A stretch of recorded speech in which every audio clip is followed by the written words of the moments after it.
From Timcast.com.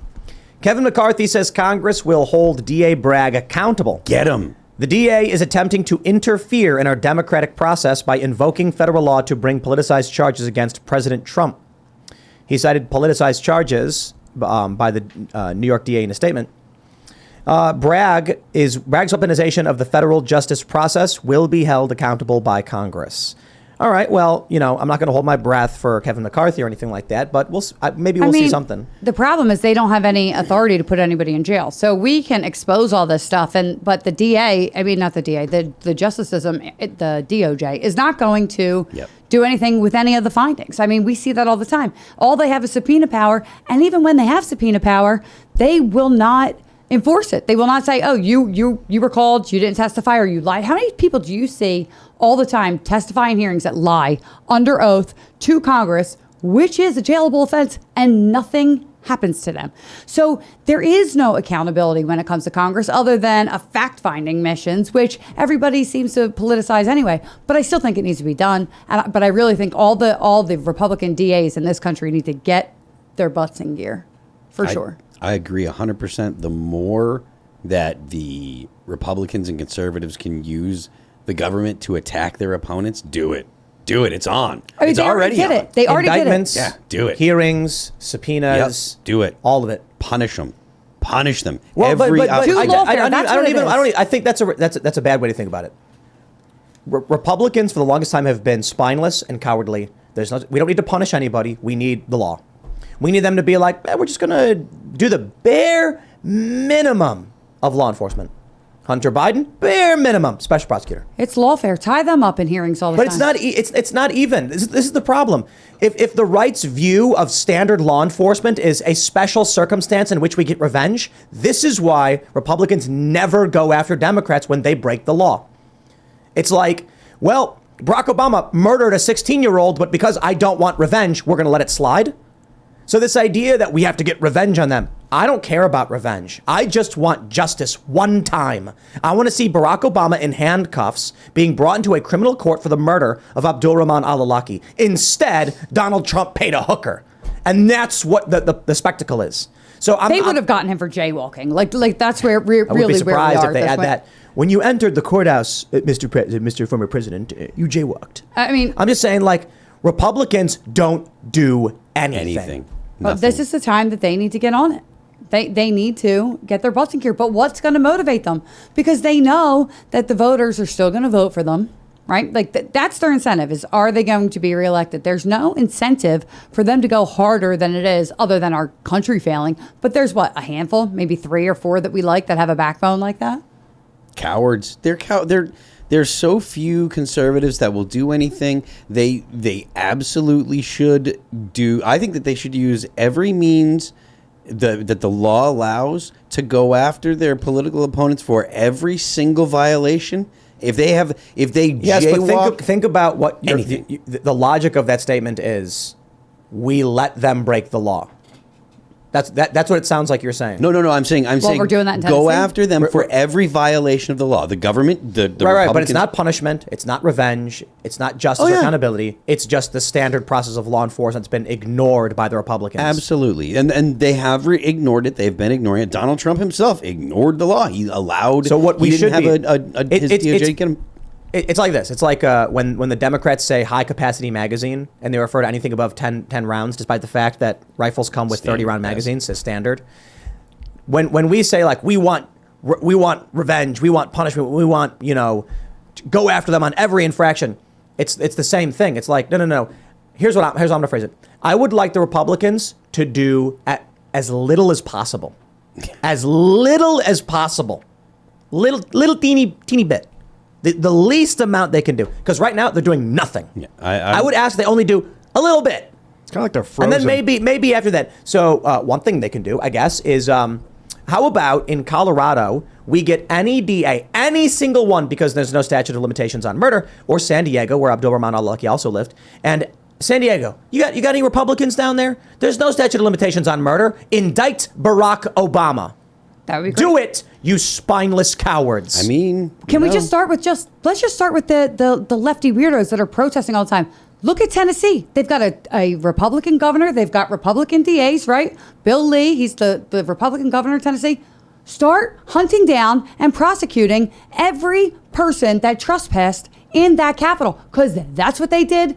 You know, charge them with a felony. Charge them with, interrupting a civil proceeding. Right? That's 4 years in prison, because all our guys are sitting there rotting away for 4 years in prison. Just do the least amount you can, because right now you're doing nothing.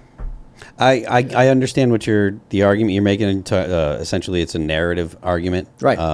Which is fair, but I mean, I don't care how we classify it. I think that the narrative is probably not going to be won by the right, because the narrative is going to be so heavily dictated. But, no, the narrative is not going to be able to be dictated by the right. I don't care about winning a narrative against the left. Those people don't matter to me. It's like asking me what I think about the people of France. Like, well, I've heard about what they do. I don't care. The issue is we keep going to conservatives and telling them, putting it in their minds that what we are asking for is lifting a 2-ton stone, when in fact we're asking Republicans pick up a measly little pebble. Dude, we are when we come out and we say we need our politicians to go out and go after every infraction, instead of being like, can we please get a single Republican to do the least amount of work possible?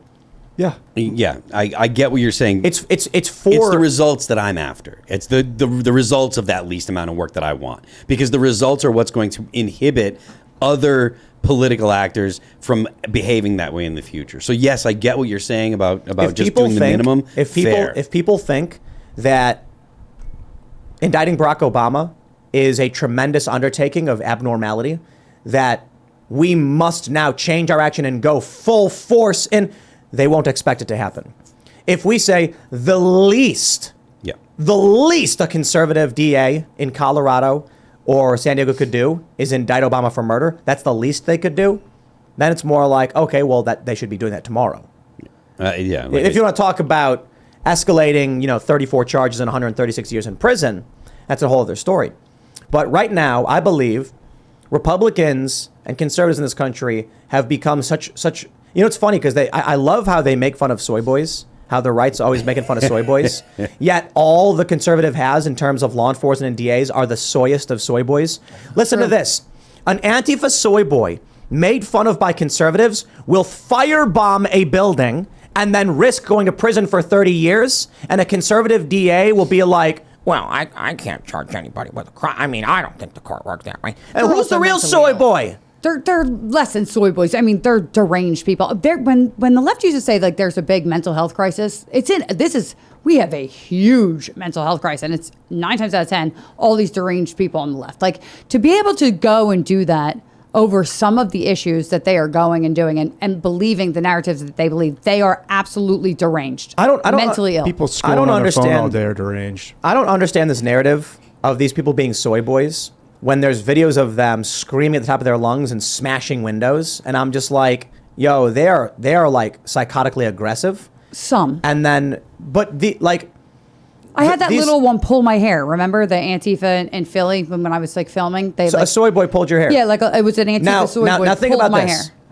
Hair. The smallest thing a person could do in terms of fighting back, the most rudimentary, would be pulling hair. We can't even get a Republican to indict a Democrat for the criminal actions they have conducted. It's because we live in the logic of Herbert Marcuse. My point is, the people we accuse of being soy boys are so much stronger than your average Republican politician. It's laughable that people make fun of them for being low-T soy boys. I'm like, dude, at least that guy went outside and screamed.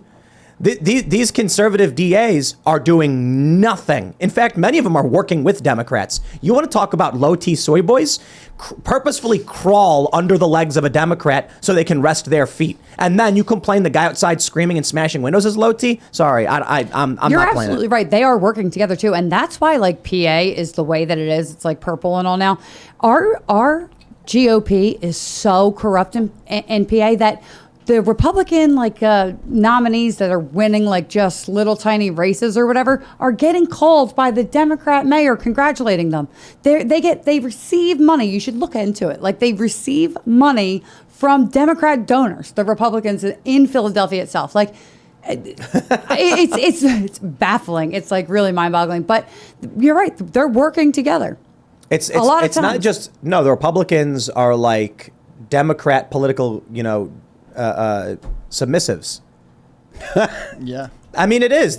Look, you look at what they do on TV. I mean, look at what we're watching right now. They indicted Donald Trump, a local district attorney, a local guy, indicts Donald Trump. You mean to tell me Barack Obama blew up a kid, blew him up, his cousin and a bunch of civilians, and Republicans are like, well, I don't know if I could do anything. It's part of why dude. I was reading why they're not going after Trump for any kind of war crimes, because they don't want to open that can of worms. That's everybody, man. That's the administrations of Obama. That's the guy carrying the letter down the hall for Obama. And they opened the can of worms by indicting Trump. Thanks for watching this clip from the Timcast IRL podcast. Hang out with us live Monday through Friday at 8 p.m. and become a member over at timcast.com for uncensored, members-only shows exclusive. Thanks for hanging out, and we'll see you all next time.